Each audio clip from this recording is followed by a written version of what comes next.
দেখো, বন্ধ দরজার ভেতরে কি চলছে সেটা কিন্তু এই মুহূর্তে বলা সম্ভব নয়। আমি দেখানোর চেষ্টা করব।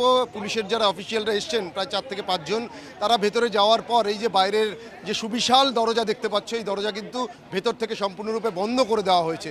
হরিশ মুখার্জি স্ট্রিটের এই যে বাড়ি শান্তিনিকেতন 188A হরিশ মুখার্জি স্ট্রিটে, এই বাড়িতে আচমকাই আজ লালবাজার থেকে পুলিশের বেশ কয়েকজন অফিসিয়াল তারা এসে পৌঁছন, দরজায় নক করেন এবং তারপর ভেতরের যারা নিরাপত্তারক্ষীরা রয়েছেন তারা এসে দরজা খুলে লালবাজার থেকে আসা ওই পুলিশ অফিসিয়ালদের ভিতরে নিয়ে যান। ভেতরে তারা এখন কথা বলছেন।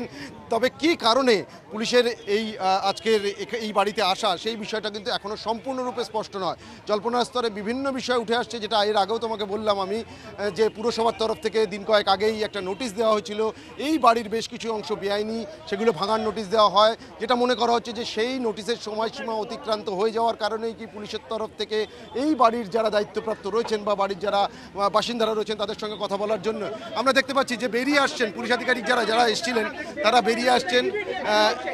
একটি বড় এলইডি টিভি সেটিকে নিয়ে বেরিয়ে আসছেন একজন পুলিশ অফিসার।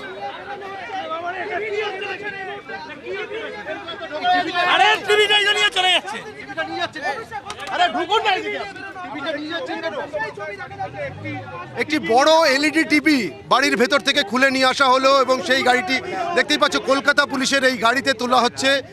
এই টিভি নিয়ে যাওয়া হবে, কিন্তু কেন খুলে নিয়ে যাওয়া হচ্ছে সেই বিষয়টা এখনো পর্যন্ত যারা রয়েছেন দায়িত্বপ্রাপ্ত পুলিশ আধিকারিকরা তারা কিন্তু একবারও বললেন না।